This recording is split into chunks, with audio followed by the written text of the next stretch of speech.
예, 변론 계속하십시오.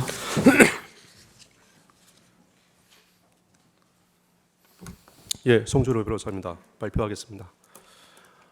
이 사건 계엄은 정당하고 합법적으로 진행되었습니다. 이 사건 계엄 진행이 적법한 것인가 위법한 것인가를 판단하는 기준에 대해서는 대법원은 외부로 드러난 행위와 그 행위에 이르게 된 경위 그리고 그 행위의 결과 등을 종합하여 판단해야 한다고 판시한 바 있습니다. 즉 계엄이라는 바구니에 담긴 실체를 통해 판단하여야 한다고 하였습니다.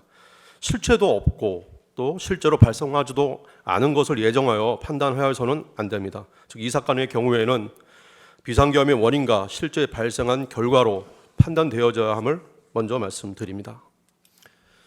이 사건 변론의 순서는 먼저 국회의 봉쇄가 없었으며 두 번째로 국회 의결을 방해하지 않았고 세 번째로 정치인 등을 체포하려 한 사실이 없었다는 순으로 발표하도록 하겠습니다.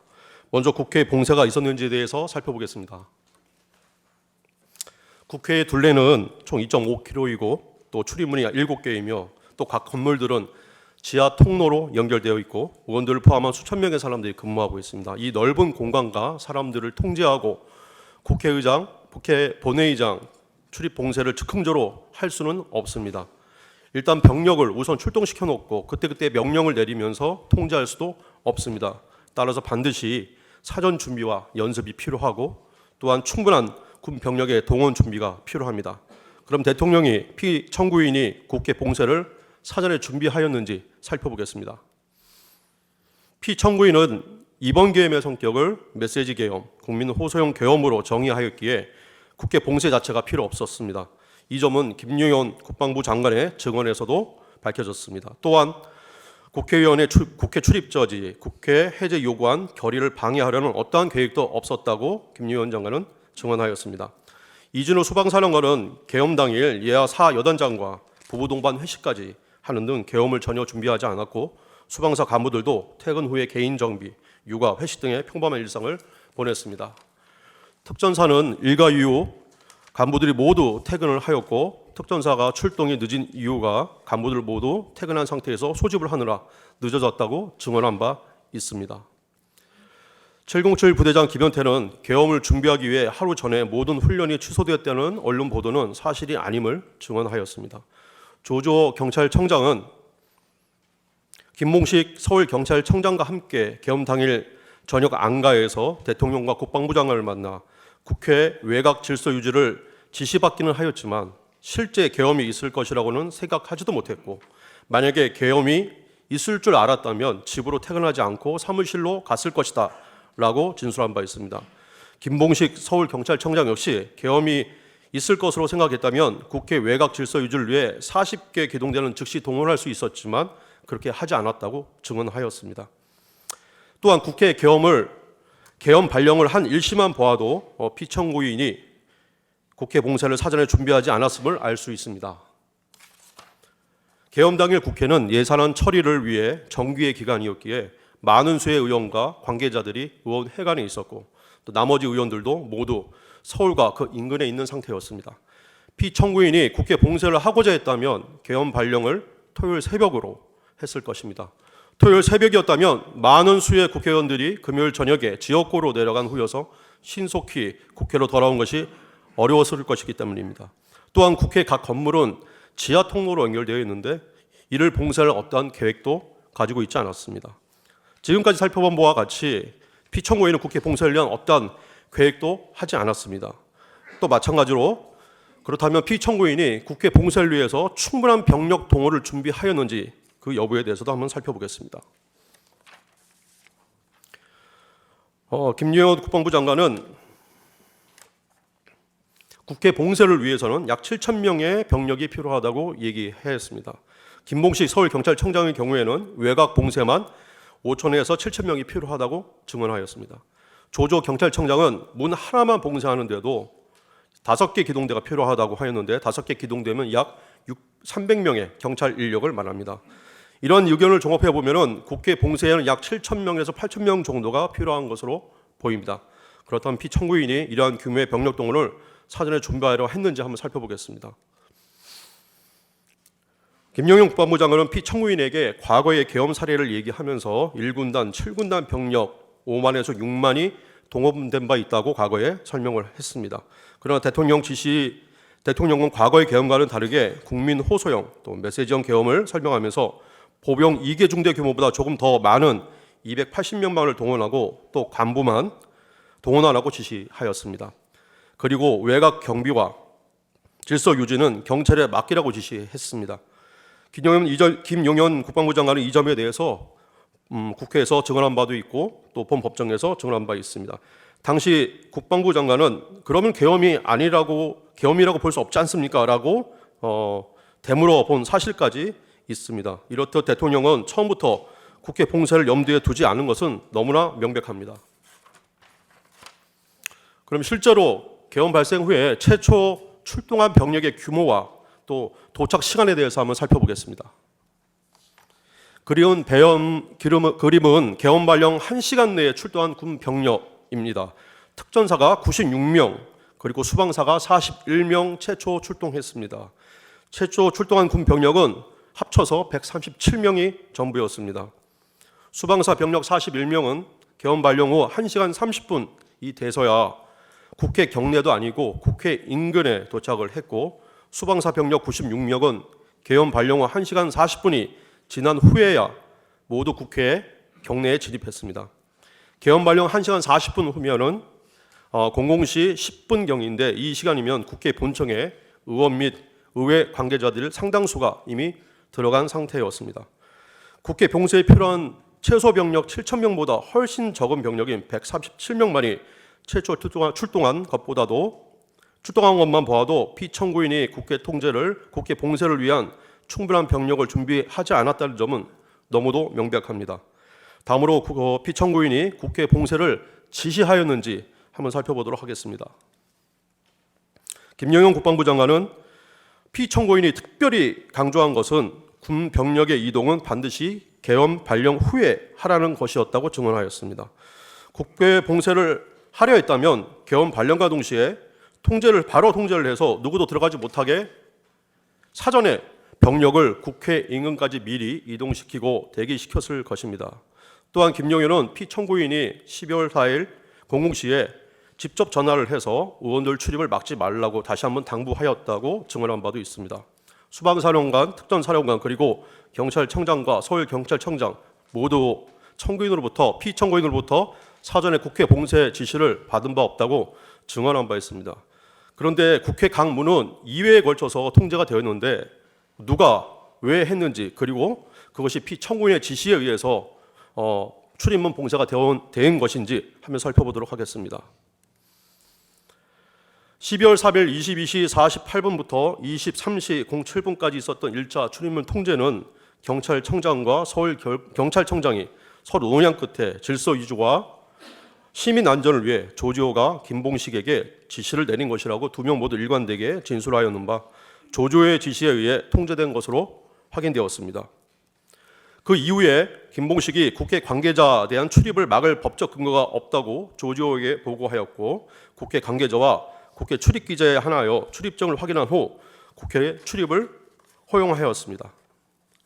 그러다가 다시 12월 3일 23시 37분부터 12월 4일 01시 45분까지 시행된 2차 출입문에 대한 봉쇄가 있었는데, 이에 대해서는 조지호는 박안수 계엄사령관이 포고령을 불러주면서 국회를 통제해달라는 요청 또는 지시가 있었기에 자신이 김봉식에게 지시를 내린 것이라고 검찰에서 진술한 바 있습니다.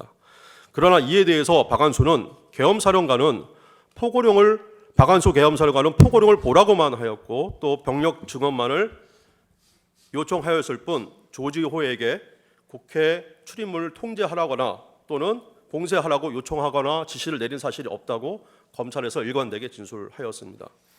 그럼 박안수와 조지호의 발언 중 누가 어느 것이 더 타당한지를 한번 살펴보면, 조지호 자신도 계엄 발령이 있은 그 바로 다음 날 2024년 12월 5일에 있은 국회 행안위에 출석해서 자신이 포고령을 보고 지시를 한 것이라고 발언을 하였고, 또 다른 검찰 조사에서는 포고령을 확인한 후에 조치한 것이라고 진술을 스스로 하였습니다.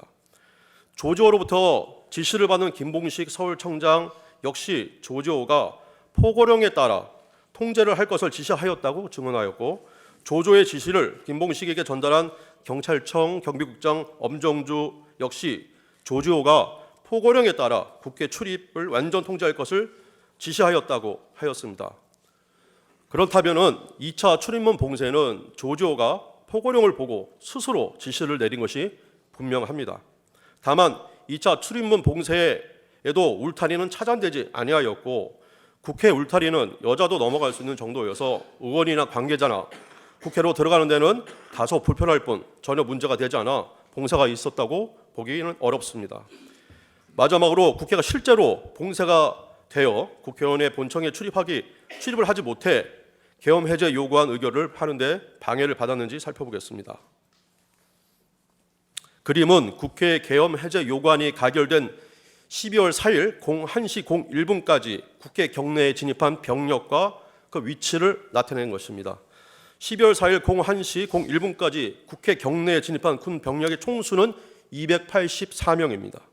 피청구인이 국방부 장관에게 계엄 전에 지시한 280명과 차이가 없습니다. 수방사 병력은 14명만이 진입해서 시민들을 피해서 국회 수소 충전소 담벼락 밑에 있었고, 특전사 병력 중 54명이 국회 본청에 진입은 하였습니다. 나머지는 마찬가지로 국회 담 근처에 대기하고 있었습니다.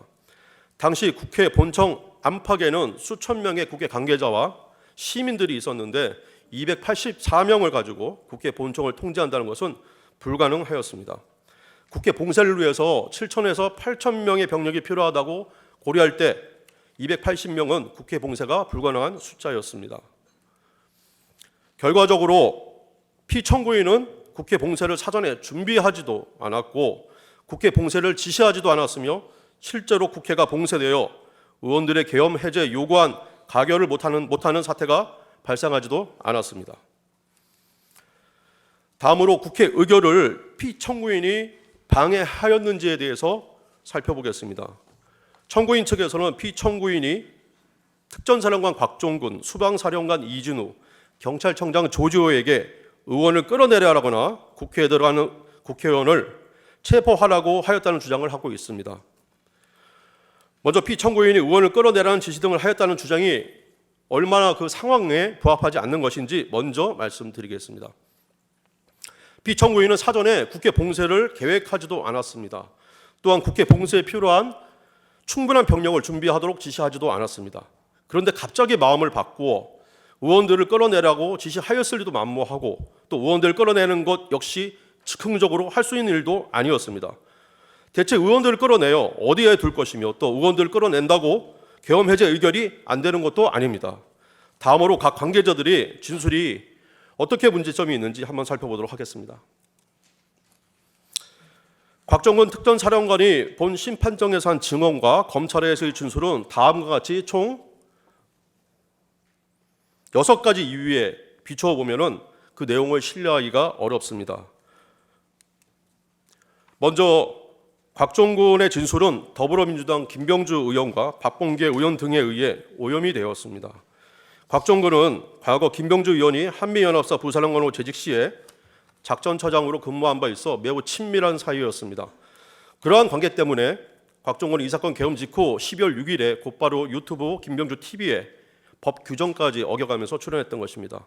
최근에 곽종근의 부하인 707 단장 김현태의 폭내에 의해서 밝혀진 사실에 따르면 김병주 의원은 그 전날인 12월 5일에 미리 곽종근에게 시나리오를 주며 질문에 대한 답변을 연습시켰고, 다음날 김병주 의원은 박선원 의원과 함께 마치 특전사를 항의 방문하는 것처럼 방문했고, 곽종근과 인터뷰를 하면서 국방부 장관이 국회 본청에 진입한 특전사 요원들을 빼내라 라는 지시를 하였다는 곽종근의 답변을 국회의원을 끌어내라 라는 지시로 둔갑시켰습니다. 피청구인 측에서 제출한 의혹적 영상에서도 곽종근이 사진과 같이 사실대로 이야기를 하자 당시 옆에 있던 당황한 박선원 의원이 입을 거의 움직이지 않고 곽종근만 들리는 소리로 의원을 끌어내라고 해야지요 라고 지시하는 그 장면과 음성이 고스란히 담겨져 있었습니다. 이때부터 곽종근은 야당 의원들의 영향력 안에 있으면서 진술을 준비하고 해왔던 것입니다. 다음으로 또 곽종근은 2024년 12월 10일에 있는 국회 국방위에서 점심시간에 민주당 보좌관이 안내해준 사무실에서 박범계로부터 회유를 당한 사실이 그 자리에 함께 있었던 797 단장에 의해 폭로되었습니다. 당시 박범계 의원은 공익 제보자 추천과 변호사 지원을 미끼로 곽종근을 회유하면서 곽종근에게 자신이 원하는 답변 시나리오를 주고 연습까지 시킨 사실이 밝혀진 바 있습니다. 곽종근이 피청구인으로부터 받은 전화 횟수에 대한 진술도 계속 번복되었습니다.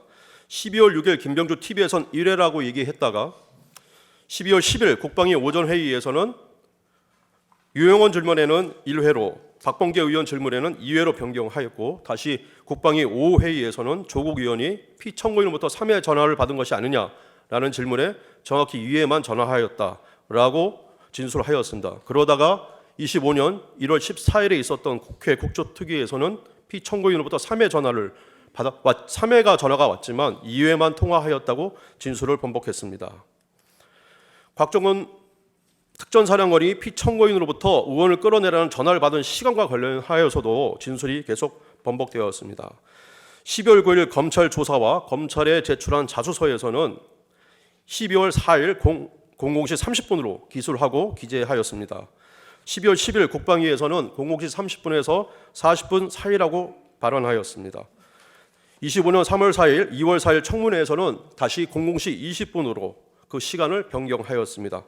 그러다가 25년 2월 6일 본 심판정에서는 00시 30분이라고 증언을 하면서 2월 4일 날 00시 20분이라고 진술한 것은 공소장에 그렇게 기재되어 있기 때문에 그렇게 말한 것이라고 증언을 하였습니다. 곽종근이 계속 00시 20분으로 자신의 그 통화 시간을 변경하려 하는 것은 아마도 707 단장과 테이저건 공포탄 사용 여부를 논의한 시간에 맞추려는 의도가 있는 것이 아닌지 한번 생각해 봤습니다. 또한 곽종근이 심판정에서 00시 20분이라고 말한 이유가 공소장에 그렇게 기재되어 있어서라고 답변한 것은 곽종근이 피청구인으로부터 전화가 온 시간을 정확히 알지 못하고 남이 써준 대로 진술하고 있는 것은 아닌지 하는 의심이 드는 정황이라 할 것입니다. 공소장 기재를 보면 피청구인이 곽종근에게 도끼로 문을 부수고 살아도라고 지시를 하였다고 기재되어 있습니다. 이는 곽종근조차도 부인하고 있는 사실입니다. 근데 버젓이 공소장에 기재되어 있는데 공소장이 얼마나 허구에 기반해 작성되었는가를 알 수 있습니다. 도끼로 문을 부수고서라도라는 문장은 12월 10일 국방위에서 박범계 의원이 곽종근에게 질문을 하면서 처음 사용한 문장인데 박범계 의원 주장이 그대로 공소장에 기재되어 있는 셈입니다. 김병주 TV에서는 곽종근 특전사령관을 국회에서 의사당에 있는 TV에서는 곽종근 특전사령관은 국회의사당 안에 있는 요원들을 빼내라라고 진술을 했습니다. 물론 이 지시는 국방부 장관의 지시였고 진술이었기는 했지만 처음으로 국회 안에 누군가를 빼내라는 지시와 관련된 발언이었습니다. 24년 12월 9일 검찰 조사에서 곽종근 특전사령관은 피청구인이 아직 국회 내에 의결 정족수가 안 채워진 것 같다. 국회 안으로 빨리 들어가서 의사당 안에 있는 사람들을 빨리 데리고 나와라 라고 말하였다고 진술하였습니다. 또 같은 날 제출한 자수서에는 아직 국회 내에 의결 정족수가 안 채워진 것 같으니 국회 문을 열고 들어가 의사당 내 의원들을 밖으로 이탈시킬 것이라고 기재하였습니다. 24년 12월 10일 날 있었던 국회 국방위와 본 심판정에서는 아직 국회 내 의결 정도가 안 채워진 것 같다. 빨리 문을 부수고 들어가서 안에 있는 인원들을 끄집어내라라고 진술하였습니다. 추가로 본 심판정에서 재판관님이 질문에 피청구인이 인원이란 단어를 사용해서 지시하였다고 증언하였고 의원이란 단어는 사용하지 않았다고 증언하였습니다. 결론적으로 국회의사당 안에 있는 누군가를 빼내라는 지시에 대해서 곽종근의 진술이 변화한 것을 최종적으로 살펴보면 최초에 김병주 TV에서 말했던 국회의사당 안에 있는 인원 요원들을 빼내라는 그런 발언이 최종적으로는 아직 국회 내에 의사 의결 경족수가 안 채워진 것 같다. 빨리 문을 부수고 들어가서 안에 있는 인원들을 끄집어내라로 변경된 것입니다.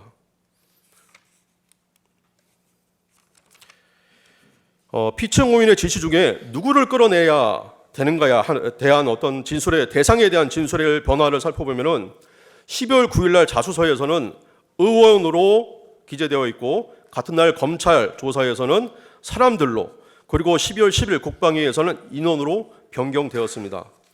여기서 인원이라는 것이 의미와 관련돼서 문제가 되는데, 본 심판정에서는 인원이라는 의미가 무엇을 의미하냐는 청구인 측 질문에 국회의원으로 확신한다고 증언을 하였는데, 12월 9일 최초의 검찰 조사에서는 스스로 국회의원으로 이해했다고 진술한 바 있습니다. 인원이라는 용어 사용과 관련하여서 피청구인이 국회의원을 인원으로 지칭하였다는 것인데, 피청구인을 비롯한 일반인들은 국회의원을 가리켜서 인원이라는 말을 사용하지 않습니다. 통상적으로는 사람 또는 의원이라고 칭하는 것이 되게 일반적인 것인데, 국회의원을 가리켜서 인원이라고 칭하는 용어를 사용하는 것은 군인밖에는 없습니다.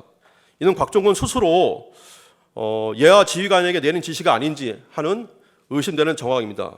특히 본 법정에서 오늘 청구인 측에서 증거 설명을 하면서 707 단장이 최초에 출동을 할 때 곽종근으로부터 의원들을 막아라라는 지시가 있었다라는 사실을 진술한 바 있습니다. 이 지시는 국방부 장관이나 피청구인이 누구도 지시가 내린 바가 없는 내용입니다. 그렇다면 곽종근이 처음부터 지시받은 임무를 넘어서 의원들 또는 의원들의 출입을 막고 국회 안에 있는 의원들의 의원들을 끄집어내려는 그런 지시를 한 것으로 의심되는 정황으로 볼 수밖에 없습니다.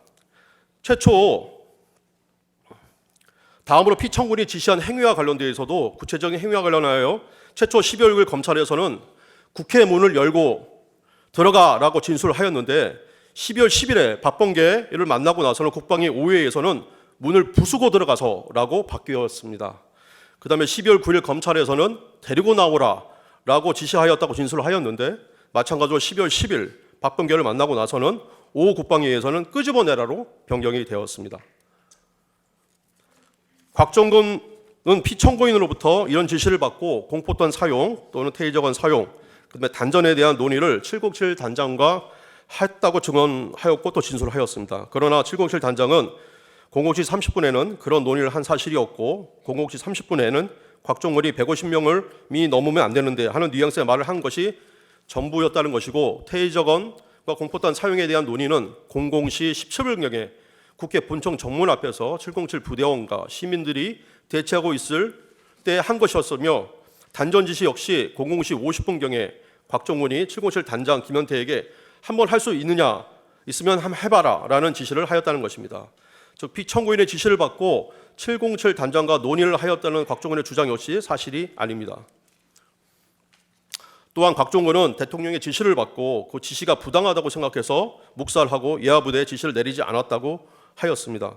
그러나 군 지휘체계에서 처음 받은 대통령의 지시를 복명복장하지 않고 묵살한다는 것 역시 납득하기 어렵고, 또 피청구인의 지시를 이행하지 않았다면 피청구인이 이를 재촉하고자 다시 전화를 해서 제 지시를 하였을 것인데, 이것이 없다는 것도 상식에 맞지 않습니다. 또 의원을 끌어내라는 지시 역시 사전에 아무 설명 없이 또 상의 없이 뜬금없이 내릴 수 있는 지시가 아니었기에 곽종근의 진술은 상황에 부합하지도 않습니다. 이준우 공소장에는 총 3번에 걸쳐서 대통령이 국회의원을 끌어내라는 지시를 하였다고 기재되어 있습니다. 그러나 본심 판정에서 이준우는 공소장 기재는 자신의 기억과 다르다고 분명히 증언하였습니다. 또 자신의 검찰 조서의 진정 성립 역시 부인하였습니다. 수방사 제1경비단장 조성현은 본 심판정에 나와서 증언을 하면서 자신이 이준우의 지시를 받고 불법이라 생각해서 예하부대의 지시를 내리지 않았다고 하였지만, 이는 거짓임이 밝혀졌고 이준우의 명시적 지시로부터 자신의 과업을 도출하면서 다소 과장되게 자신의 과업을 추정한 것이 있다는 지적도 지적되었습니다. 또한 검찰에서 진술과는 다른 내용의 답변을 하는 등 전반적으로 조성현의 진술은 신뢰하기 힘든 것이었지만, 다만 피청구인 또는 국방부 장관으로부터 이준우에게 의원을 끌어내라고 지시한 바를 들었느냐라는 질문에는 아니라고 답변하였고, 또 이준우의 특성상 상급자로부터 받은 지시를 그대로 하다라는 사람이 아니라고 증언한 바 있습니다. 이준우가 공소장 기재를 부인하고 있고 또 자신의 신문조서의 진정사실을 부인하고 있으므로 비록 변호사가 동석하였어도 이준우의 검찰 피의자 신문조서는 증거로서 사용할 수 없는 것이 당연하고 조성현 은 피청구인이 지시를 하였는지 알 수 없다는 증언을 하였으므로 피청구인이 이준우의 공소장과 기재와 같이 지시를 하였다는 점은 인정할 수 없습니다. 조주호 경찰청장의 진술에 대해서도 좀 살펴보겠습니다. 조주호 경찰청장은 대통령이 6회에 걸쳐 국회의원을 출입시키지 말고 출입하려는 국회의원을 체포하라는 지시를 하였다고 검찰에서 진술하였습니다. 이는 보시는 바와 같이 5가지 사유에 비추어 보면은 신뢰할 수 없다고 하겠습니다. 그럼 하나하나 살펴보도록 하겠습니다. 조주호는 검찰에서 대통령으로부터 총 8번의 비화폰 전화를 받았다고 진술을 했습니다. 그중 의원을 체포하라는 앞에 6번 전화는 모두 포고령이 공포된 이후에 전화를 받은 것이라고 하였습니다. 그리고 뒤에 2번 전화는 격려 전화였다고 하였습니다. 그리고 앞에 6번 전화가 뒤에 2번 전화와 사이에는 다른 사람의 전화가 있었다고 그걸로 구분할 수 있다고 증언하였습니다. 피청구인은 본 심판정에서 그 중간에 걸린 다른 사람의 전화가 계엄사령관의 박안수 전화냐라는 질문에 그렇게 답변하였습니다. 박안수의 전화는 조지호에게 계엄 포고령을 알려주는 전화였고 전화를 한 시간은 23시 23분경이었습니다. 그렇다면 포고령이 공포되고 나서 대통령으로부터 6번의 전화를 받았다는 조주의 검찰 진술은 본 심판정에서의 증언과는 양립될 수 없습니다. 또 계엄령 선포 이후 포고령 공포 이전까지 대통령이 6번에 걸쳐서 전화를 하여 국회의원 체포를 지시하였다는 것도 그 짧은 시간에 조주호에게 반복해서 6번의 전화를 했다는 것은 상황에 부합하지 않습니다. 따라서 조주호가 피청구인으로부터 6번 연속으로 국회의원을 체포하라는 전화를 받았다는 것은 그 시기가 어느 경우이든 간에 신뢰하기 어렵다 할 것입니다. 또 피청구인은 조주호 경찰청장에게 2회에 걸쳐 전화를 하였다고 합니다. 첫 번째 전화는 1차 출입문 봉쇄 후에 다시 국회 관계자 선별 출입을 허용할 때 김봉식 서울경찰청장의 조치를 취한 전화였고, 둘째는 계엄이 끝난 후 05시경에 국회의원을 잘 통과시켜 주어서 계엄이 빨리 끝났다며 조주호와 김봉식을 치하한 전화였다는 것입니다. 이 2번째 전화에 대해서는 조주호도 그렇고 김봉식도 모두 법정에서 증언하였고 또 마찬가지로 피의자 신문조서에서 그대로 사실을 인정하고 있습니다. 그런데 이와는 전혀 상반되는 내용으로 6번이나 피청구인이 조주호에게 전화를 해서 의원들을 체포하라고 했다는 것은 조주호, 김봉식이 모두 인정하고 있는 전화 내용과도 양립할 수 없습니다. 또 조주호의 제3회 검찰 조서, 피신조서 24쪽을 보면 조주호는 검찰이 피청구인으로부터 체포하라는 지시가 있었기에 국회를 전면 통제한 것인가? 라고 질문을 하자 아니다. 만약 그렇다면 국회를 통제하고 국회의원을 체포하라고 했을 것이다. 라고 답변하였습니다. 즉 피청구인으로부터 국회의원을 체포하라는 지시를 받지 않았고 그렇게 자신 스스로 국회의원을 체포하라는 지시를 내리지 않았다고 진술하고 있습니다. 조주호의 진술은 또한 상식에도 부합하지 않습니다. 피청구인으로부터 6번의 지시를 받고 네 하면서 반복하면서 예하 간부들한테 아무런 지시도 내리지 않았다고 검찰 조사에서 진술하였습니다. 그렇지만 특전사령관 곽정근의 경우와 마찬가지로 이는 공직사회에서 있을 수 없는 일이며 국회의원을 체포하라는 것도 사전에 상의 없이 뜬금없이 조주호에게 무작정 전화를 걸어서 6번이나 종용할 수 있는 문제도 아니었습니다. 마지막으로 조주호의 진술은 수사기관이 무리한 수사로 신뢰할 수가 없습니다. 조주호는 혈액암을 앓고 있고 그 와중에도 수사기관과 국회에 출석해서 진술을 하였고 그 시간은 무려 52시간이나 달합니다. 또한 병상에 누워서 8번의 조사를 받았고 한 번 받을 때 최장 8시간 가까이 조사를 받기도 하였습니다. 수사기관은 자신들이 원하는 답변을 얻어내기 위해 환자인 조주호에게 무리한 조사를 한 것으로 보이며 따라 조주호가 정확한 기억을 가지고 진술하였다고는 인정할 수 없습니다. 김현태는 본 심판정에서 국회의원을 끌어내라는 지시를 상부로부터 받은 바 없고 국회 본청에 진입했을 때 안규백 의원을 본청 복도에서 만났어도 그냥 인사만 하고 지나친 것은 그러한 이유 때문이며 계엄당에 소지한 케이블 타이는 문을 잠그는 용도였다고 증언한 바 있습니다. 이는 곽종근도 동일하게 증언하였습니다. 따라서 종합해 보면 피청구인이 국회의원을 끌어내라는 지시를 하여 국회 의결을 방해하도록 지시한 바 없고, 또 의원을 끌어내거나 출입하는 의원을 체포하여 국회에 계엄해주 요구하는 의결을 방해한 사실도 없습니다. 또 실제로 의원을 끌어내려는 어떠한 시도도 없었습니다. 다음으로 피청구인이 정치인과 법관을 체포하라고 했는지 한번 살펴보도록 하겠습니다. 피청구인은 홍장원에게 정치인들을 체포하라고 지시한 바 있다고 피청구인 측에서는 주장을 하였고, 또 마찬가지로 방첩사에 의해서 정치인 체포 등의 시도가 있었다고 주장을 하고 있습니다. 이에 대해서 한번 살펴보도록 하겠습니다. 피청구인이 홍장원에게 정치인 체포 지시를 하였다는 것은 상식에도 부합하지 않고, 또 홍장원의 진술과 메모는 신뢰하기도 어렵습니다. 먼저 상식에 부합하지 않는 점을 살펴보면 피청구인이 홍장원에게 받지 겸하는 거라는 말을 하였다는 것인데, 이는 매우 친밀한 사이가 아니면 할 수 없는 말입니다. 본 심판정에서 재판관님이 질문하였듯이 홍장원은 대통령과 자주 만나는 사이도 아니고 긴밀한 열관계를 유지하고 있는 사이도 아닙니다. 따라서 이러한 말을 홍장원에게 대뜸했을 리가 만무합니다. 둘째, 피청구인이 과거 국정원 수사를 3년 동안 하였고, 또 국정원 인사를 여러 번 하였기 때문에 국정원의 조직에 대해 누구보다 잘 알고 있습니다. 만약 정치인 체포를 지시하려 했다면 해외 담당인 1차장인 홍장원이 아니라 다른 사람에게 지시를 하였을 것입니다. 더욱이 국정원은 체포 자체의 권한도 없는데 어떻게 국정원에게 정치인 등의 체포를 지시할 수 있었겠습니까? 세 번째로는 피청구인은 국무회의 시 참석한 국정원장을 보고 국정원장이 해외가 아닌 국내에 있음을 알게 되었습니다. 계엄 사무를 국정원장과 상의하지 않고 해외 담당 1차장이 홍장원에게 연락했다는 것 역시 상식에 부합하지 않습니다. 피청구인이 계엄 사무를 상의하려 했다면 국정원장에게 전화를 하였을 것입니다. 홍장원의 진술은 계속해서 번복되어 왔습니다. 또 두 번에 걸친 본 심판정에서의 증언에서도 여러 번 위증을 하였습니다. 메모의 작성 경위라든지 메모의 작성 주체, 메모의 기재 내용, 메모를 기재한 장소, 메모의 종류, 1, 2차 축차 검거 지제, 방첩사 지하구금 시설 기재 등 모든 내용이 사실과 다르거나 진술이 계속 번복되어 왔습니다. 최근에는 메모의 가필 주체가 홍장원이 아닌 민주당 박선원 의원으로 의심된다는 필적 감정까지 언론에 발표된 바 있습니다. 결국 홍장원은 대통령으로부터 피청구인으로부터 직접 격려자를 받는 것을 귀하로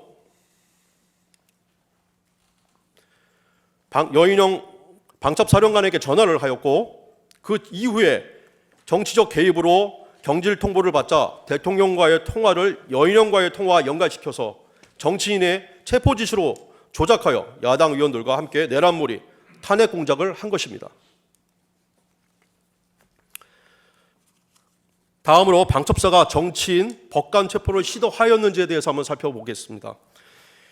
국방부 장관 김유영과 방첩사령관 여인영은 본 심판정에서 피청구인으로부터 정치인 법관 체포와 관련 어떠한 지시도 받은 바 없다고 증언하였습니다. 따라서 정치인 법관 체포 지시 또는 시도 여부는 피청구인과는 직접적인 관련이 없는 사항입니다. 다만 방첩사가 실제로 정치인 법관 체포를 시도하였는지 한번 살펴보도록 하겠습니다. 김용인과 여인영은 모두 공통되게 일부 정치인들에 대한 동정 파악을 지시한 사실은 있다고 증언하였습니다. 또 절대로 체포라는 용어는 사용하지 않았다고 증언하였습니다.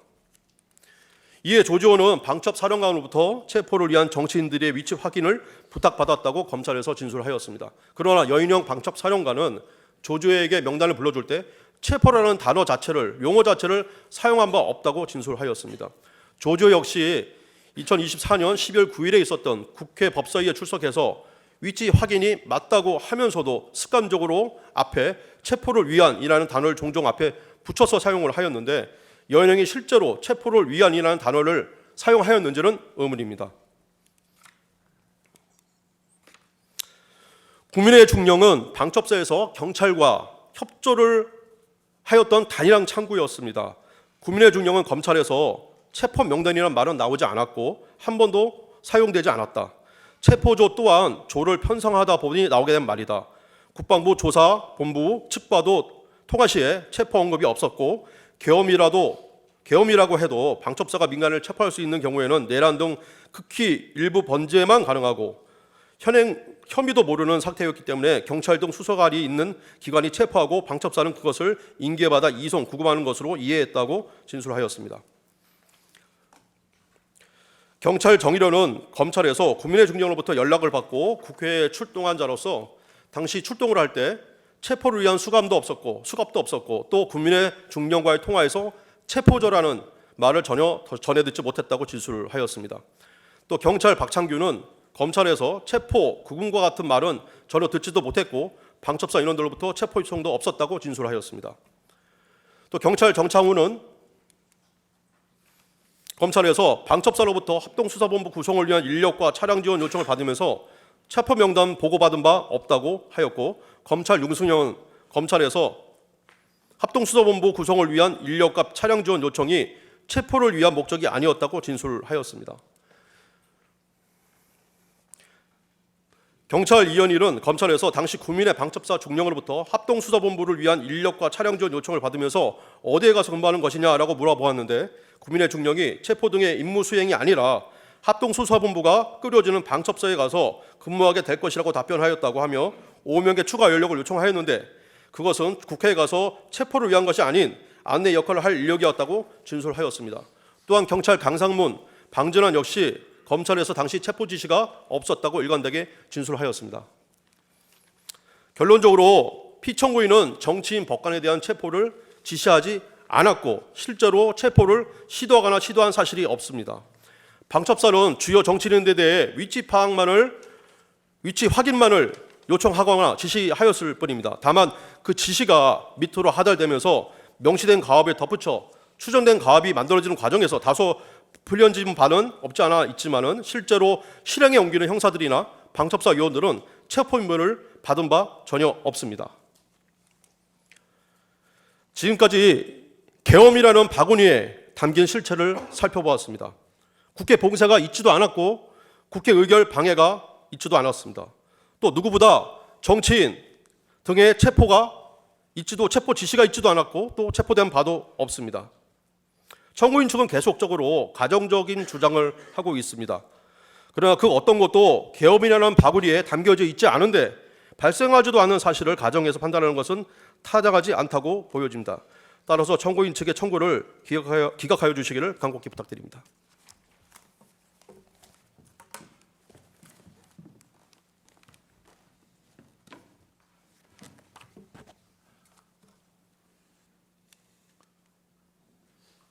예, 이어서 포고령 및 나머지 문제에 대해서 설명하겠습니다. 포고령에 대해서 말씀드리겠습니다.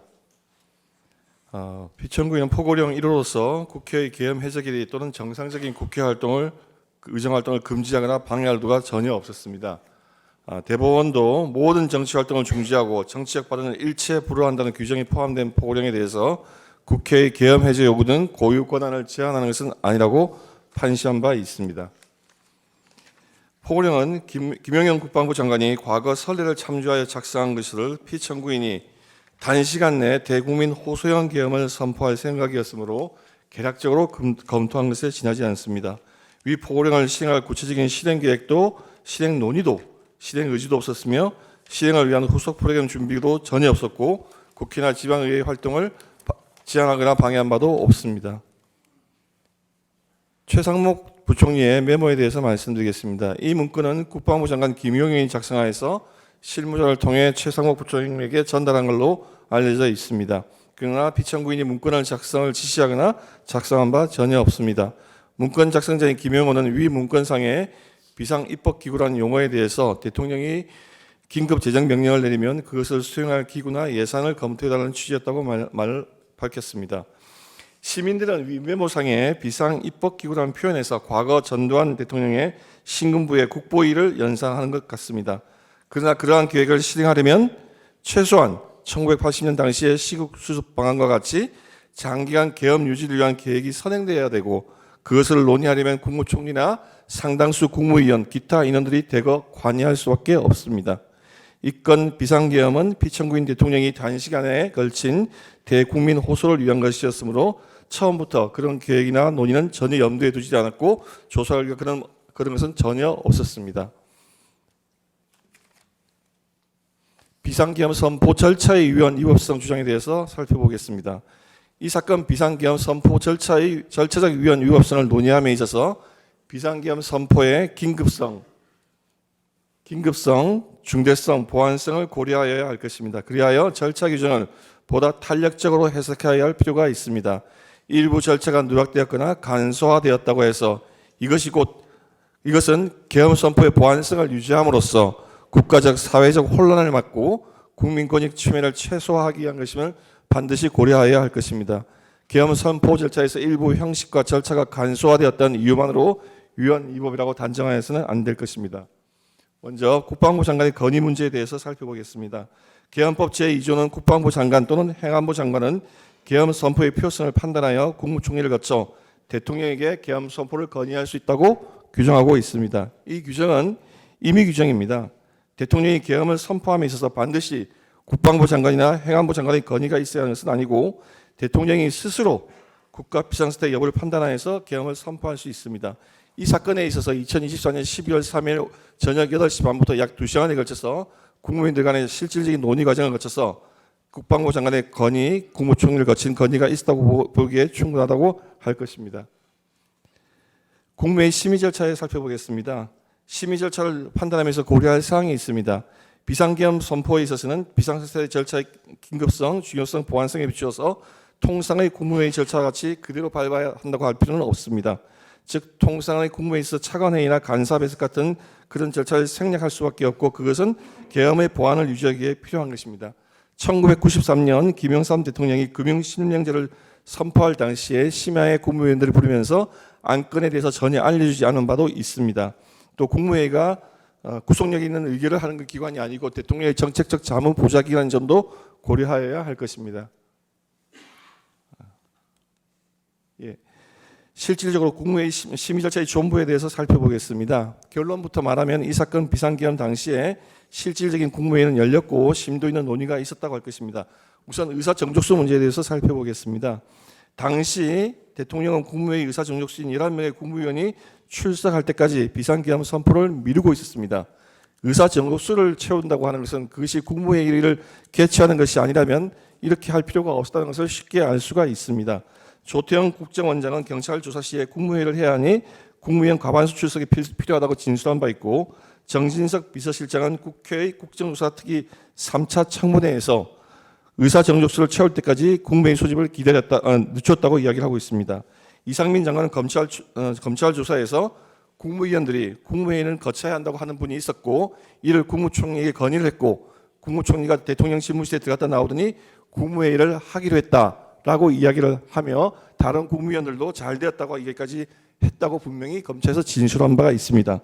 이렇게 국무위원들은 당시 국무회의를 개최한다고 하는 명확한 인식이 있었습니다. 다만 비상계엄 선포 이후에 비상계엄 곧 내란이라고 하는 여론몰이를 하면서 군 장성들을 대거 내란 혐의로 체포하는 가운데 공포 분위기가 조성되는 가운데 불이익을 받을까 하는 일부 국무위원들이 위축되어서 부정적 소극적 진술을 한 것이라고 볼 수밖에 없습니다.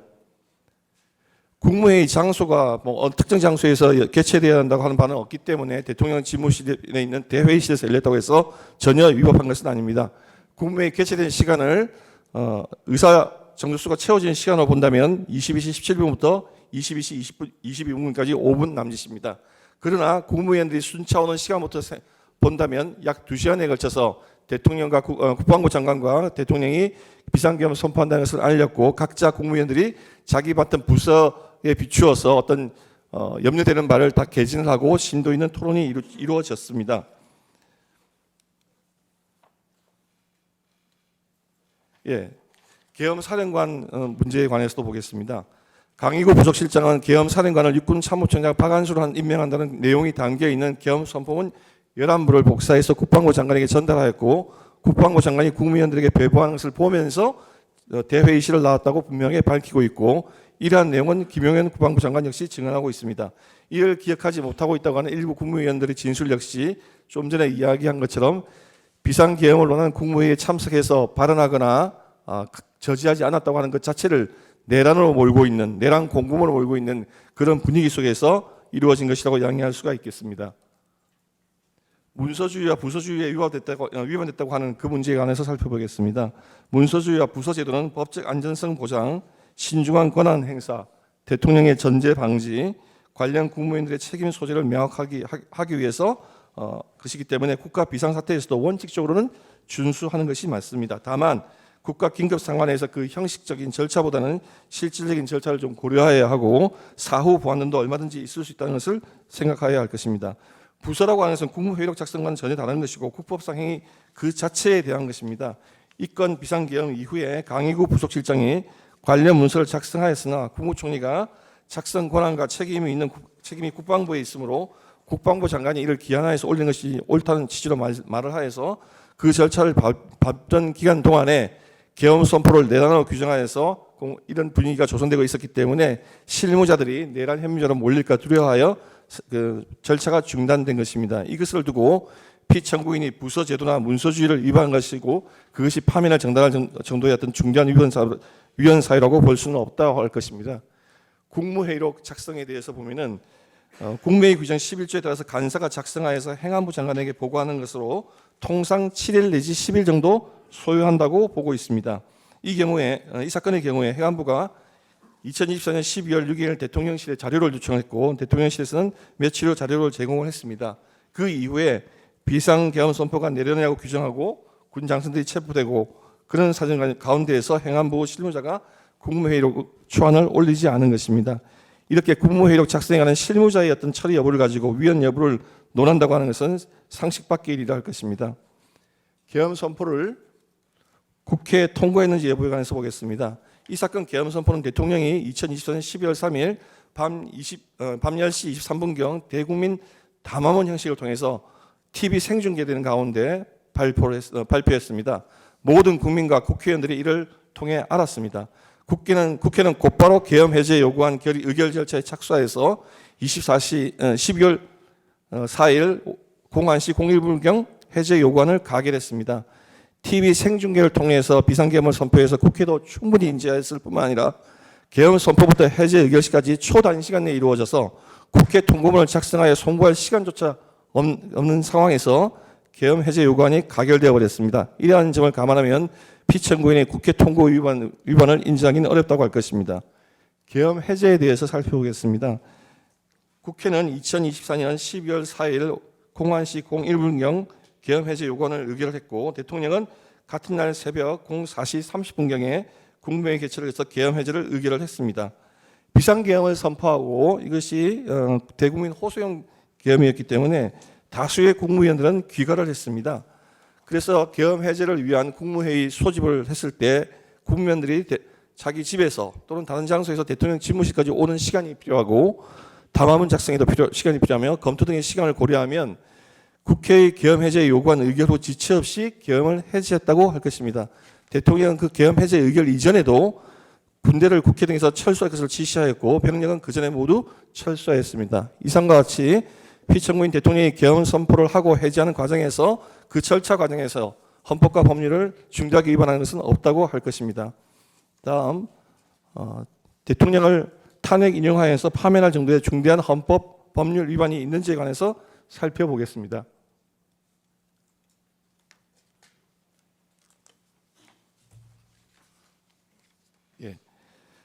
대통령은 국가의 원수이자 행정부의 수반이라고 하는 막중한 지위에 있고 국민의 선거에서 선출된 직접적인 민주적 정당성을 부여받은 헌법기관입니다. 따라서 다른 탄핵 대상 공무원과는 그 정치적 기능이나 비중에 있어 본질적인 차이가 있으므로 탄핵 여부를 판단할 중대한 헌법 위반 역시 보다 신중하게 판단해야 할 것입니다. 헌법재판소는 이런 중대성 판단 기준에 관하여서 대통령의 위헌 위법 행위로 인하여 손상된 헌정 질서를 회복하기 위하여 대통령을 파면할 필요가 있고 이를 통해서 달성하려고 하는 헌법 수호의 이익이 대통령에게 부여한 민주적 정당성과 신임을 회사함으로 인한 국가적 손실을 현저히 압도할 만큼 커야 한다고 밝히고 있습니다. 이러한 법리를 바탕으로 이 사건 비상계엄 선포가 중대한 헌법 및 법률 위반이 아니라는 것에 대해서 살펴보겠습니다. 예, 우선 계엄 선포는 대통령의 합법적인 국가 긴급권의 행사입니다. 대통령제 하에서 비상계엄을 선포할 권한은 대통령의 헌법상 부여된 국가 긴급권 중에 하나입니다. 피청구인이 국가 비상사태로 판단하여서 이를 선포한 것은 헌법에 전혀 위반되는 것이 아닙니다. 우리 헌법상 계엄 선포에 관해서는 국회의 사후 통제만을 인정하고 있고 대법원은 비상계엄에 대해서 사법심사의 대상이 아니라고 하고 있습니다. 우리나라 역사상 64년에 있었던 6.3 사태에 선포됐던 비상계엄, 79년 박정희 대통령이 시해된 다음에 12.7 선포된 비상계엄, 모두 다 전쟁이나 사변 사태는 아니었습니다. 그럼에도 불구하고 대법원은 이러한 비상계엄 선포는 대통령의 고도의 정치적, 외교적 판단에 의한 것이기 때문에 법원의 사법심사의 대상이 아니라고 했습니다. 다만 소추인 측이 인용하고 있는 1980년 5.17 비상계엄 선포, 거기에 대해서도 대법원은 원칙적으로는 비상계엄은 사법심사의 대상이 아니지만 그 계엄 선포의 동기, 이후 수행 계획, 그 결과 등에 비추어서 국헌문란의 목적이 인정되는 경우에는 사법심사의 대상이 될 수 있다고 하였습니다. 그 당시에는 시국수습 방안이라고 하는 것을 마련을 해서 국보위를 만들고 국무총리와 국무위원들의 기능을 다 정지시키고 국회를 폐지하며 다른 국보위를 만들어서 사실상 국헌문란의 행위를 했기 때문에 그러한 경우에 사법심사의 대상이 된다고 한 것입니다. 따라서 이러한 비상계엄 선포는 대통령의 고유한 긴급권 행사로서 폭넓은 재량권이 인정되어야 하고 중대성 여부를 판단할 시에도 이를 반드시 고려해야 할 것입니다. 헌법 위반의 중대성 여부를 판단함에 있어서 피청구인이 계엄을 선포하게 된 상황과 계엄 선포의 결단에 이르기까지의 과정을 이해하는 것이 매우 중요합니다. 이 문제에 관해서 피청구인은 개인적인 권력욕이나 사적 이익을 위한 것이 전혀 아니라 오로지 헌정질서와 국가 정체성을 수호하기 위해서 비상계엄을 선포했다는 점을 중대성 판단에 있어서 반드시 고려해 주실 것을 당부드립니다. 비상계엄을 선포하기까지의 과정에 이르기에 대해서는 앞선 변호인들의 과정에서 충분히 설명을 드렸습니다. 중국과 북한의 하이브리드전, 국회의 무차별 탄핵, 국회의 무분별한 예산 삭감과 무분별한 입법, 국가 이익에 반하는 입법 활동 등을 통해서 국가의 위기가 왔다고 판단했기 때문에 그것을 선포하였습니다. 그러한 부분을 중대성 판단에 있어서 반드시 고려해 주시길 바랍니다.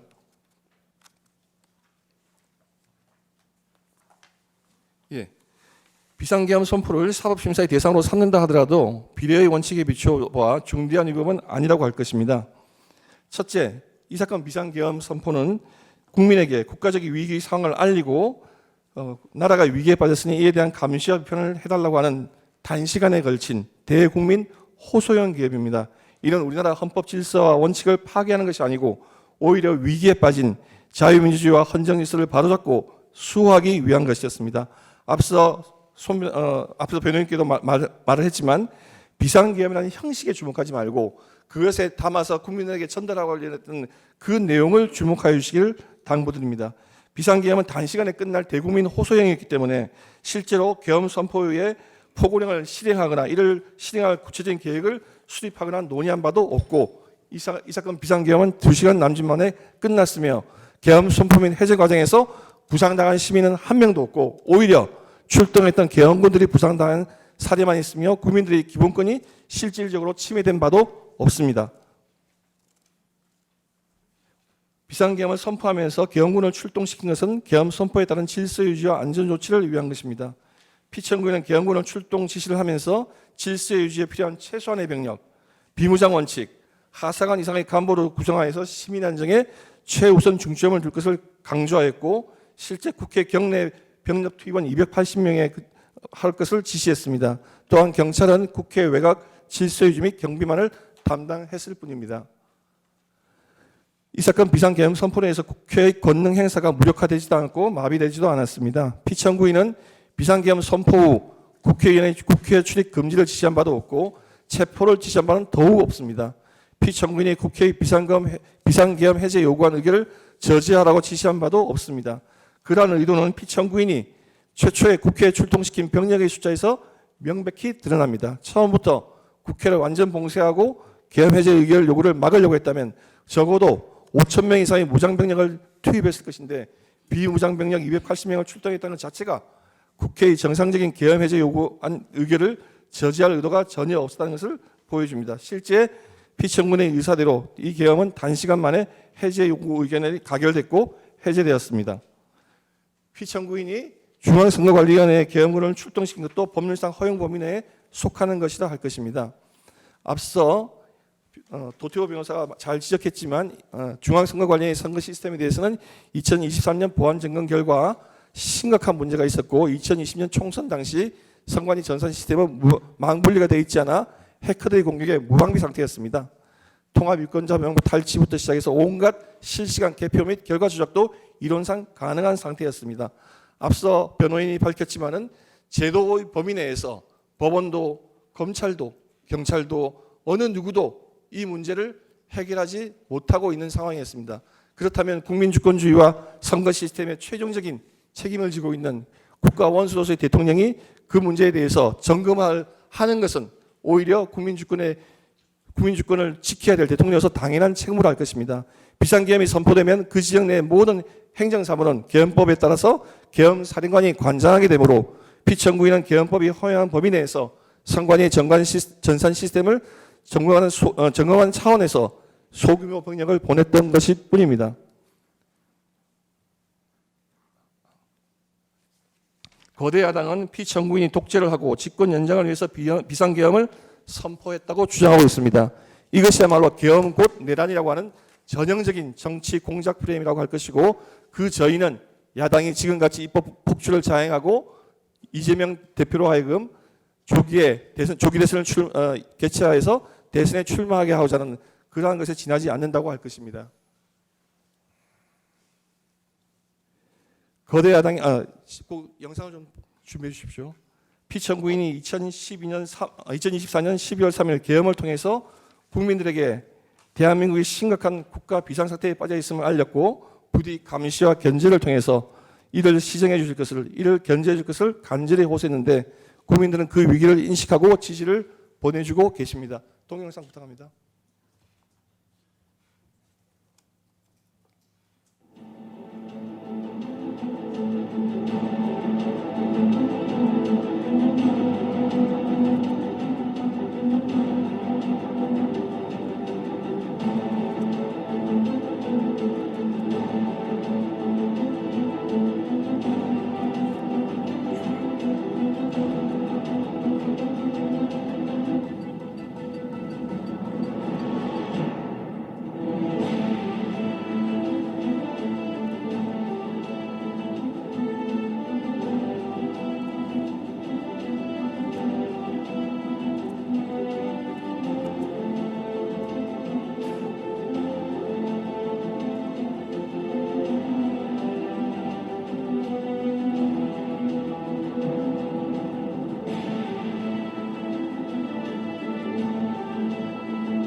영남과 호남, 충청 지역에 관계없이 장년층은 물론이고 청년층까지 이 지금 대통령의 호소에 호응하고 있습니다.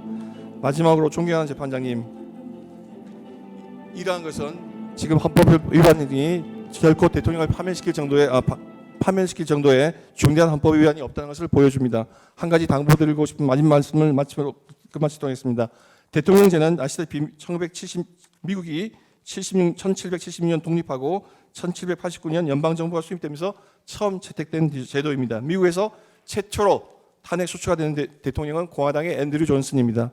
당시 의회가 임명 동의한 장관은 대통령이 해임할 수 없다는 공직임법을 위반하여 앤드류 존슨 대통령이 에드워드 스탠튼 장관을 해임하는 것이 문제가 되었습니다. 그때 탄핵 소추가 될 것이라고 의결될 것이라고 생각했지만 거기에 반대하는 의원이 있었습니다. 에드먼드 로스 의원이 이렇게 말했습니다. 그 말을 그대로 옮겨보겠습니다. 나는 문자 그대로 내가 들어갈 모든 속을 들여다보았다. 우정, 지위, 재산, 그리고 야심만만한 사람들의 인생을 뜻있게 만들어준 모든 것이 내 말 한마디로 사라지려 했다. 그는 그 위험을 알고 있음에도 불구하고 탄핵 반대표를 행사했습니다. 왜 그랬을까요? 대통령을 국민들이 선거에 의해 선출하거나 교체하지 아니하고 탄핵 제도를 이용해서 축출한 사례가 쌓이기 시작한다면 워싱턴 대통령이 경고하였듯이 탄핵 제도가 정권을 쟁취하는 수단이 되고 복수심에 잔뜩 날을 세운 정당이 다른 정당을 번갈아 압제하는 전제주의, 입법부 독주의 전제주의가 들었을 것을 염려했기 때문입니다. 우리나라 1948년 건국 이후 80년 동안 2004년부터 단 20년 사이에 세 번째 탄핵 소추 사태가 지금 심판이 벌어지고 있습니다. 국회의 법사위는 진지한 조사도 없이 신문 쪼가리 몇 개 붙여서 대통령을 탄핵 소추 의결하고 헌법재판소는 헌법재판소법을 위반하여 수사재판적인 기록을 가져다 쓰고 탄핵 절차에서 준용하라는 형사소송법의 대원칙을 무시하고 헌법재판에 성질하는 모호한 말을 내세워서 전문법칙을 배제하여 사실 인정을 하고 있습니다. 이러한 탄핵 재판이 반복된다면 국회 다수당은 탄핵 제도를 정권 쟁취의 수단으로 악용하려는 유혹에 빠지기 쉬우며 상대 정당은 복수심에 칼을 갈게 됩니다. 헌정 수호의 사명을 부여받은 헌법재판소가 헌정 파괴의 통로가 되는 이 악순환의 고리를 헌법재판인들께서 이번에 그 악순환의 고리를 끊어주시기를 간절히 당부드립니다.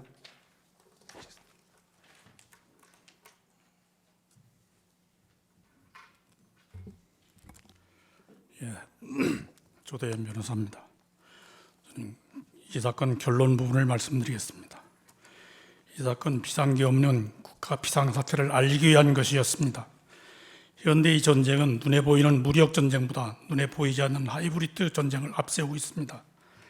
그런데 하이브리드 전쟁은 실상이 눈에 보이지 않고 합법을 가장한 것이기 때문에 일반 국민들이 진상을 알기 어렵습니다. 비천구인은 대한민국 대통령으로서 국내 국외에 수집한 최고급 정보를 종합해서 대한민국의 상황이 국민 주권주의와 자유민주주의 헌정 질서를 붕괴시키는 하이브리드 침략이고 국가 비상사태라고 판단했지만 그러한 비상사태를 해결할 통상적인 수단이 없었습니다. 그래서 대통령이 심야 국무회의를 수집해서 국민들에게 설명하고 전국에 비상계엄을 선포하고 그 이유를 담화로 설명해서 눈에 보이지 않는 국가 비상사태를 모든 국민들에게 알린 것입니다. 그렇지만 대통령이 국가 안보에 관한 기밀사항을 다 공개하지 않았기 때문에 처음에는 웬 비상계엄 하는 의혹과 불신을 받았습니다. 언론 노조의 지배를 받는 주요 언론들이 비상사태도 아닌데 비상계엄을 선포하는 것은 내란이라고 맹렬히 선동했습니다. 그러나 대한민국 국민들은 명철했습니다. 젊은이들이 나서서 대통령이 밝힌 계엄의 이유를 직접 조사하고 확인한 다음에 대통령을 지지하기 시작했고 대통령을 지지하는 여론이 꾸준히 상승해서 50%를 넘었습니다. 국민들은 국가의 비상사태와 반국가 세력을 알게 되었고 자유민주주의 대한민국이 공산화된 것을 두려워하며 탄핵 무효를 외치고 있습니다. 선거관리 시스템의 해킹 위험성을 인식하고 선거의 안전성을 확보하라고 요구하고 있습니다. 전국의 대학생들까지 구국대열에 합류하고 있습니다. 이러한 국민들의 각성이 국민 주권의 의식을 강화시켜서 자유민주 체제를 수호하고 대한민국의 혁신과 도약을 이끌어갈 것입니다. 그런데도 국회의 과반수 권력이 비상계엄과 관련된 장관들과 장군들을 겁박하고 회유해서 대통령의 비상대권 행사를 내란 범죄로 꾸미고 수사 권력이 총동원돼서 내란죄의 조서를 7만 장 넘게 꾸몄습니다. 윤석열 대통령에 대한 탄핵소추 사유와 내란죄 몰이는 조작된 허구입니다. 처음부터 끝까지 상식적으로 말이 되지 않는 가kum입니다. 비상계엄 내란 몰이를 대통령으로 탄핵소추하고 내란죄로 수사하다 보니까 일당 독재의 현상이 전방위로 드러나고 국방과 치안체계가 마비되어 버렸습니다. 그들이 반국가 세력이고 국가 비상사태를 초래하고 있다는 사실을 스스로 밝히고 있습니다. 은밀하게 추진하던 체제 전쟁을 공공연하게 노골적으로 감행하고 있습니다. 소추인이 이 사건 탄핵 심판 대상에서 내란죄 부분을 제외시킨 것, 내란몰이가 허구임을 스스로 밝힌 것입니다. 결론입니다. 우선 이 사건 탄핵 소추는 헌법에 위반됨으로 각하되어야 합니다. 이 사건 비상계엄 선포는 헌법이 대통령에게 허용된 비상대권의 행사였고 고도의 기밀정보와 국가 통치적 판단에 따른 대권 행사입니다. 그러한 기밀을 알지 못하고 비상사태에 대한 대처 능력도 없는 국회와 헌법재판소는 비상대권 행사의 위헌 여부를 판단할 능력도 권한도 없습니다. 헌법이 대통령을 탄핵 수출하면 국회의원 200인 이상의 찬성을 얻어야 한다고 규정한 취지는 국회의원 200명 이상의 찬성을 얻지 못하면 부결 확정되게 한 것입니다. 그런데 12월 7일 1차 표결에서 의결 종족수를 채우지 못해서 부결 확정되었는데 12월 일주일 후에 동일한 사유로 재차 표결해서 탄핵 소추한 것입니다. 그것은 헌법에 위반됩니다. 그리고 대통령 탄핵 소추는 실질적 요건과 절차적 요건을 갖추어야 하는데 국회는 중대한 위헌 위법 사유를 조사하지도 않고 정족수만 채워서 탄핵 소추했습니다. 탄핵 소추를 의결하면 그것만으로 피수차의 직무가 정지되게 규정한 것은 중대한 위법 사유를 조사 확인한 것을 전제로 하는 것입니다. 중대한 위헌 위법소가 확인되지 않으면 국회의원 200인 이상이 찬성한다고 해서 대통령이 직무를 정지시킬 수는 없는 것입니다. 그래서 국회가 이 사건 중대한 위헌 위법 사유를 조사하지 않고 대통령 탄핵 소추했기 때문에 그것은 부적법하고 헌법재판소는 탄핵 소추기관의 조사 업무를 계속할 것이 아니고 탄핵 심판을 해서 탄핵 소추를 각하하고 피소추인이 부당하게 정지된 직무를 회복시켜야 마땅합니다. 그리고 국회의 과반수 권력이 대통령의 비상계엄 선포를 내란죄로 몰아서 탄핵 소추 의결수를 정족수를 태운 다음에 헌법재판소의 탄핵 심판 대상에서는 내란죄 부분을 제외했습니다. 그래서 내란죄 부분을 뺀 나머지 심판 대상에서는 국회의원 200인 이상의 찬성을 얻었다고 볼 수 없습니다. 그리고 이 사건 비상계엄 선포는 헌법 질서를 수호하기 위한 것이라 아니라 정권을 탈취하라는 목적에서 감행된 것이고 탄핵 소추권을 남용한 것입니다.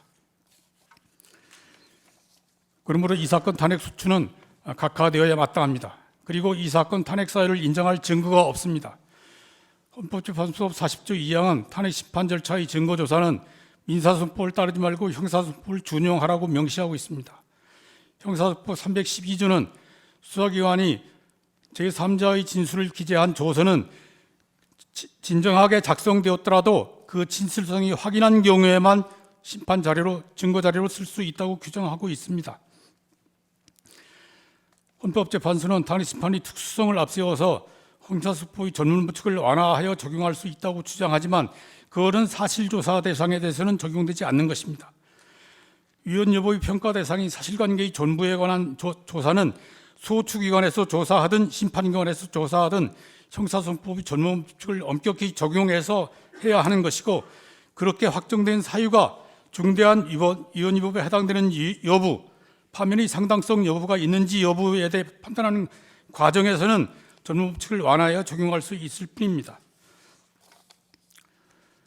그리고 소추인이 이 사건 증거로 제출한 것은 대부분 제3자의 진술을 기재한 조서이고 피청구인이 증거로 쓰는데 동의하지 않았기 때문에 피청구인이 이 법정에서 그 진술 내용이 실제 사실과 부합하는지 여부를 확인한 경우에만 증거로 사용할 수 있습니다.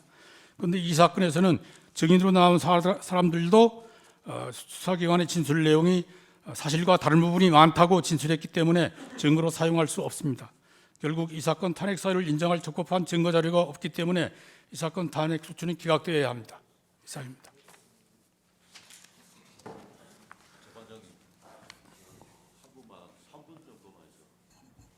예, 3분 하세요.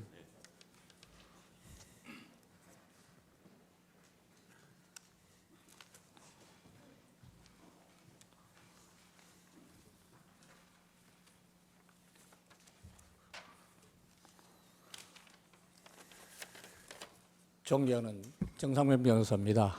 오늘 늦은 시간까지 특히 우리 피청구인 측에서 시간을 지키지 못해서 대단히 죄송합니다. 아울러 제가 원고 있습니다만 원고를 무시하고 간략하게 가급적이면 3분이 안 걸리도록 시간 동안에 제가 윤석열 대통령의 관계에 있어서 인간적인 면, 지금까지 30년간 같이 왔던 그 부분에 대해서 간략하게 말씀드리고 제 변론을 마치도록 하겠습니다. 먼저 정말 그동안 심도 있는 재판 진행에 깊이 감사드립니다. 저는 검사 윤석열이 30년 전 처음 검사로 인간되어서 왔을 때부터 서울검사장, 검찰총장, 대통령 후보, 대통령이 되어서 오늘에 이르기까지 직접 또는 먼 발치에서 줄곧 지켜보았습니다. 그래서 제가 오늘 경험한 바를 여러 가지 측면에서 말씀드리고자 합니다. 그의 생각에는 공직에 있어서는 국가는 정의롭고 자유로운 민주주의 국가여야 하고 국민이 나라의 주인이어야 한다는 항상 그런 기였습니다.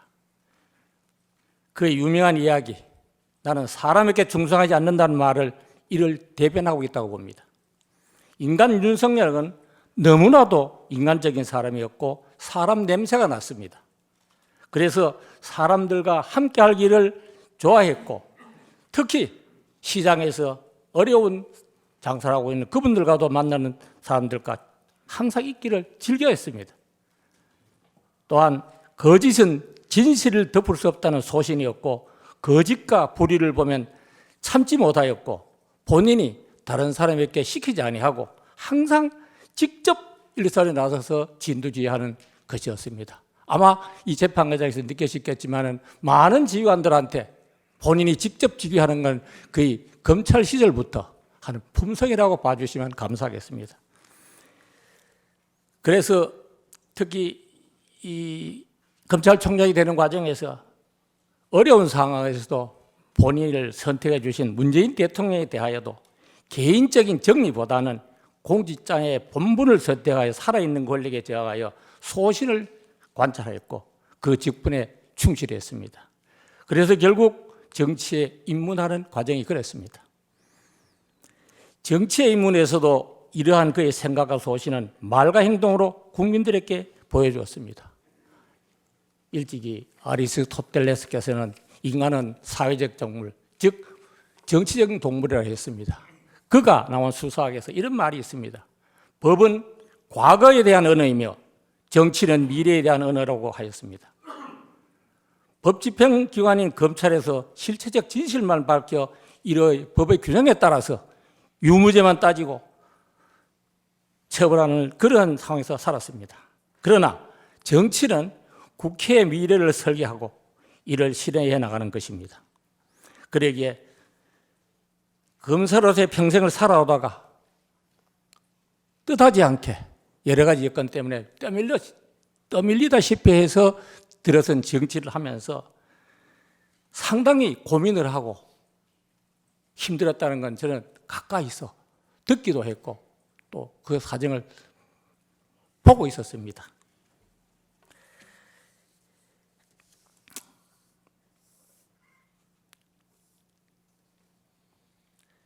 그리고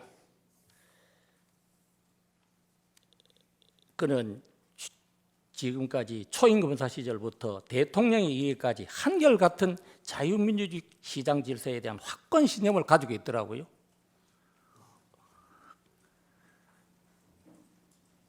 그래서 이 비상계엄 선포 과정에 있어서도 그의 평생 살아온 그런 소신, 그런 연전선상에서 보아주셨으면 하는 게 제 바람입니다.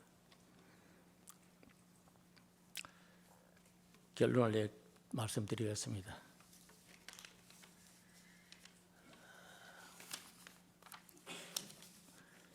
자세한 내용은 다른 변호인들이 다 말씀드리서 저는 결론만 말씀드리겠습니다. 지금까지 청구인 측에서는 주장하는 여러 가지 윤석열의 인간 문제, 불소통 문제, 여러 가지 문제점에 대해서 말씀하셨습니다만 이러한 거대 담론들은 피청구인 역시 잘 알고 있고 이에 대해서 많은 고민을 하고 있었습니다. 불행하게도 그러한 소통과 타협을 할 수 있는 길마저 거부하고 있는 상황에 대해서 매우 안타깝게 생각했습니다. 결코 윤석열은 불소통하는 사람이 아닙니다. 사람을 좋아하고 사람과 이야기를 할 좋아해서 앉으면 5시간, 6시간을 이야기를 합니다. 저하고도 그런 경우가 많았습니다. 이 사람이 어떻게 불소통이 되고 그렇겠습니까? 감히 말씀드립니다, 재판관님들. 절대로 불통하는 사람이 아닙니다. 단지 자기 소신이 확실합니다. 자유민주주의와 국민 주권에 대해서는 확신합니다.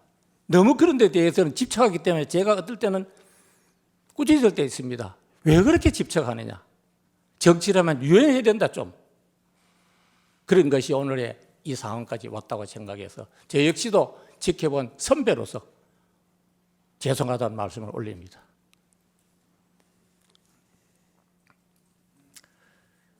지금 결론적으로 우리의 정치가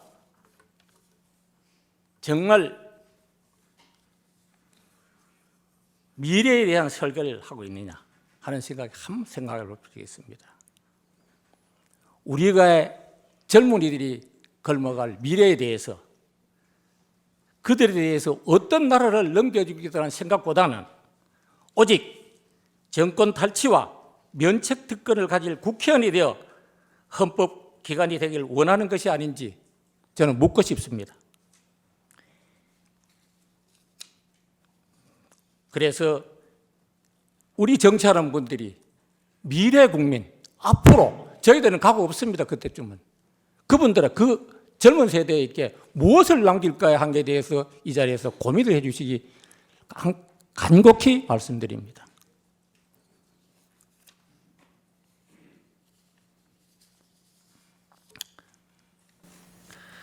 어쨌든 여러 가지 드릴 말씀이 있습니다만 바쁘신 중에도 제가 또 말을 터뜨리는 게 못해서 결론 말씀드리겠습니다.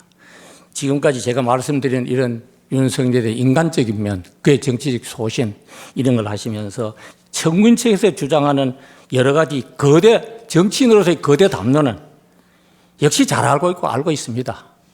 이 점에 대해서 너무 많은 기대를 하시고 그게 또 맞습니다. 그 말은.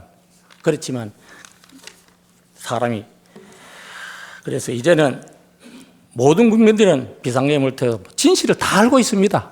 그래서 이제